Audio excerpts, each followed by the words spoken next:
कुछ लोग दिल्ली में हैं, हम भी दिल्ली में हैं, पर हम दिल्ली में ही नहीं हैं, हम दिल्ली भी हैं। हम दिल्ली हैं। हम दिल्ली में, मैं अगर बात करूं कि पैदा हुई, पली बड़ी और दिल्ली को बनते और बिगड़ते हुए, आबाद और बर्बाद होते हुए इन पिछले 30 सालों में देखा है। शीला दीक्षित जी के कार्यकाल से अगर हमने शुरुआत की कि दिल्ली स्वर्ग से नर्क की तरफ बढ़ रही है और हम इसे मूक दर्शक बनकर बैठते हुए नहीं देखेंगे, ये फैसला दिल्ली के अध्यक्ष ने किया है और हम इनके साथ खड़े हैं।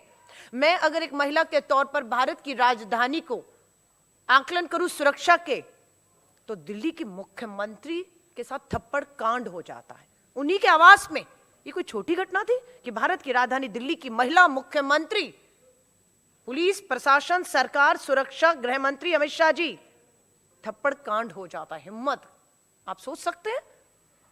और उसके बाद आप बाहर निकलिए, आज अभी 4 घंटे पहले की खबर है, 65 साल की महिला, उम्र क्या है, 65 साल की महिला, बलात्कार की कोशिश की उसके साथ। राजधानी दिल्ली है, 4 घंटे पहले अमित शाह जी, रेखा जी 65 साल की महिला के साथ जबरदस्ती की गई और उसको, उसकी मौत, उसकी हत्या कर दी गई। झाड़ियों में लाश मिल रही है उसकी। यहां पर क्या बोलना चाहेंगे, हम इनसे पूछना चाहते हैं। और ये मामला आदर्श नगर का है, भारत की राजधानी दिल्ली का ही है।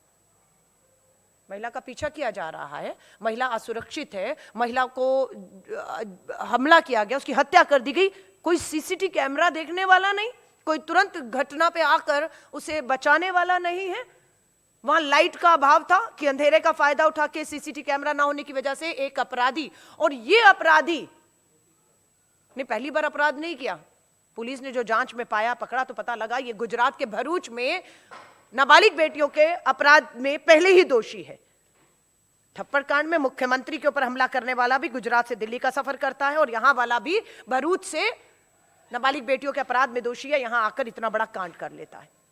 अगर इस बात को कहूं तो अभी 4 घंटे पहले की यह घटना हमने पढ़ी है, तो 2 घंटे पहले दिल्ली के ही द्वारका में एक कार में एक लाश मिली है, गला घोट के हत्या एक महिला की कर दी गई है। सरेआम कार के अंदर हत्या हो रही है, लाश मिल रही है और दिल्ली सुरक्षित है। यहां से आकलन करना बनता है कि दिल्ली बिल्कुल भी, जिम्मेदारी के साथ कह रही हूं, दुख भी होता है जब अमेरिका में एडवाइजरी जारी की जाती है कि भारत की राजधानी दिल्ली सुरक्षित नहीं है। एडवाइजरी होती है कि आप भारत जाएं, राजधानी दिल्ली जाएं, तो महिलाएं अपनी सुरक्षा, एम्बेसी उनको सतर्क करती है। इससे ज्यादा शर्मनाक बात हमारे लिए, भारत के लिए, भारत की राजधानी दिल्ली के लिए क्या हो सकती है।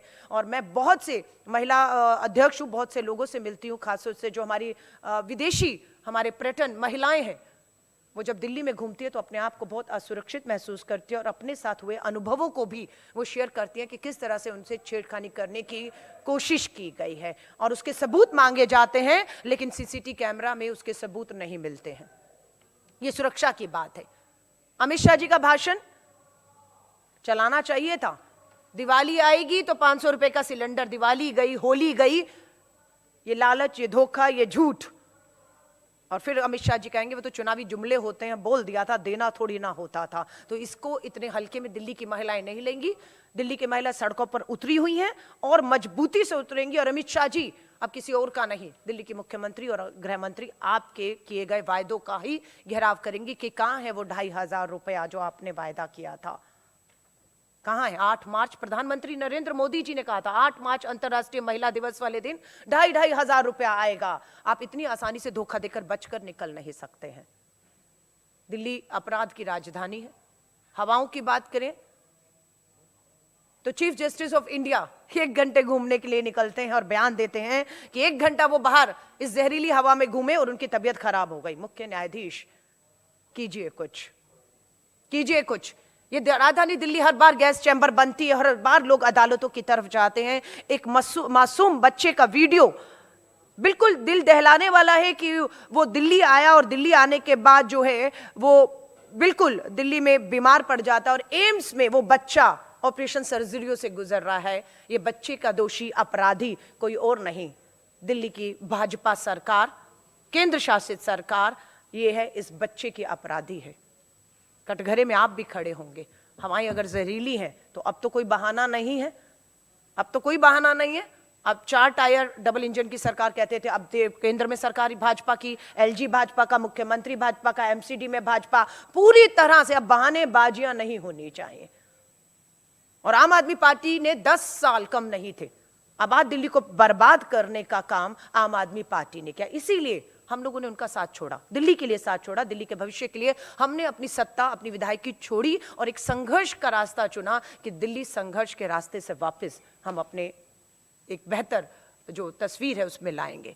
यमुना का पानी के लिए छठ के तस्वीरों को किस तरीके से छठ मैया का भावनाओं पर आ जाते हैं, हकीकत में नहीं कि यमुना सच में जहरीली दूषित हो चुकी है, लेकिन भावनाओं पर कि छठ मैया का अपमान हो गया, मां को गाली दे दी, यानी कि मुद्दे से भटकाना कोई इनसे जाने, मुद्दे बिल्कुल हाशिए पे चले जाते हैं और विवाद केंद्र पे आ जाता है। डॉक्टर के पास जाओ, कहते हवा पानी बदल दीजिए। हवा पानी बदलने के लिए दिल्ली बदलनी पड़ेगी और दिल्ली बदलनी पड़ेगी, दिल्ली छोड़ेंगे नहीं। दिल्ली को बदलने का फैसला एक बार फिर से हम सब ने मिलकर किया है और मैं बिल्कुल कहूंगी दोनों अपराधी हैं, दोनों दोषी हैं। 10 साल आम आदमी पार्टी को मिले और उसके बाद आज जो है भाजपा की सरकार मजबूत स्थिर सरकार है, लेकिन ईमानदारी नहीं दिख रही है। रेखा जी के साथ मैंने दिल्ली विश्वविद्यालय से एक लंबा सफर तय किया। मुझे लगा अनुभव की उन्हें कमी है कि पहली बार विधायक बनी, पहली बार ही मोदी जी ने निपटाना होता है, बड़े बड़े को भाजपा ने शाने, तो पहली बार के विधायक को लाई और सारा वो बाहर ही नहीं निपटाने का काम करते, वो भाजपा के भीतर भी जहां उनको कोई चुनौती मिलती है उन्हें निपटाने का काम करते हैं। पहली बार के विधायक अनुभव है नहीं है, सदन में कभी पहले बैठे या नहीं बैठे हैं। हम भी जब पहली बार विधायक बने तो 1 साल हमें सदनों में किस तरीके से सवाल लगते हैं, किस तरह से जवाब आते हैं, किस तरीके से कानून बनते हैं और किस तरीके से प्रशासन की जवाबदेही सरकार जनता के प्रति तय करती है, ये समझने में हमें लगा है। लेकिन हमारे पास समर्थन सपोर्ट नहीं था। रेखा जी के पास सब कुछ है, लेकिन मैं वो देख रही हूं जिस तरीके से वो सिर्फ बयानबाजी, बहुत खूबसूरत तस्वीर, लंबी जुबान है सिर्फ कि मेरे मंत्रियों को मैंने कहा रोज कूड़े के ढेर के सामने जाइए और कूड़े के ढेर को कहिए तुझे तो जाना होगा, तुझे तो जाना होगा, और वही काम हो रहा है। कूड़े का ढेर ऐसा नहीं जाएगा कि तुझे जाना होगा। यमुना की सफाई के हमने दृश्य, जैसी सरकार बनी अगले 2 दिन में सारे मंत्री, यमुना में मशीनें आ गई हैं, नई टेक्नोलॉजी आ गई है, यमुना की सफाई हो रही है। वो पहले 15 दिन शपथ के बाद के ड्रामे शुरू हो गए थे, धोखा देना। आज कहां है? कितनी साफ हुई, कितनी इंच साफ हुई? हमने देखा किस तरह से पूजा, छठ मैया की पूजा में प्रधानमंत्री मोदी जी को आना था, तो इसलिए यमुना को भी बांट दिया गया।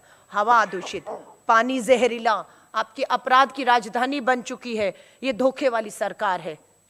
इस धोखे वाली सरकार को पूरा देवेंद्र यादव जी आपके साथ, कांग्रेस का एक एक कार्यकर्ता पूरी ताकत के साथ खड़ा हुआ है।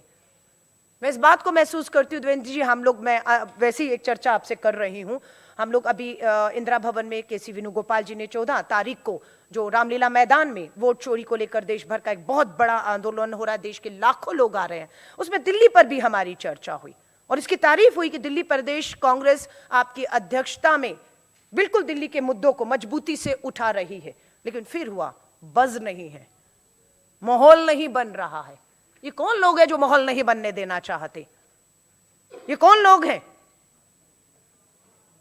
छात्र, युवा गैर राजनीतिक तरीके से इंडिया गेट पे लोकतांत्रिक, संवैधानिक, अहिंसा के रास्ते पर चलते प्रोटेस्ट कर रहे थे, साफ हवा जीने के लिए मांग रहे थे। आपने उनको बर्बरता से कुचलने का प्रयास किया, उनको गिरफ्तार किया, उनको अदालत में पेश किया, उन्हें जेल में भेजा।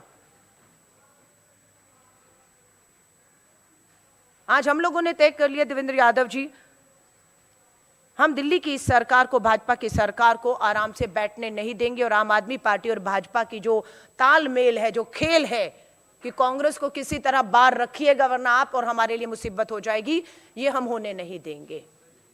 तो मैं बिल्कुल कहूंगी हम दिल्ली को लेकर बेहद चिंतित हैं। दिल्ली एक अपराध की राजधानी है, जहरीली हवाएं, पीने का पानी दूषित है और इसको लेकर मैं दिल्ली के करोड़ों की जो हमारी लोग हैं उन्हें विश्वास दिलाते हैं, विश्वास रखिएगा भारतीय राष्ट्रीय कांग्रेस और दिल्ली कांग्रेस पे हम पूरा नेतृत्व एक साथ मिलकर, हमारा एक एक कार्यकर्ता दिल्ली के लोगों को लेकर चिंतित है और दिल्ली के हालात को बदलने का हमने फैसला किया। उसके लिए हमें उसकी कोई भी कीमत चुकानी पड़ेगी, हम उसे चुकाएंगे। लेकिन दिल्ली की इस लड़ाई को हम अंतिम समय तक, जब तक वो अपने मकसद मंजिल तक, स्वच्छ हवा, स्वच्छ पानी, अपराध मुक्त, यहाँ की जो विकास की बात है, जिस तरह के से फ्लाईओवर, मेट्रो की बात की, हर हिसाब से एक आदर्श दिल्ली वापस हमारी दिल्ली नहीं बनाएंगे, तब तक हम चैन से नहीं बैठेंगे। ये मेरा विश्वास दिल्ली के लोगों को है। धन्यवाद।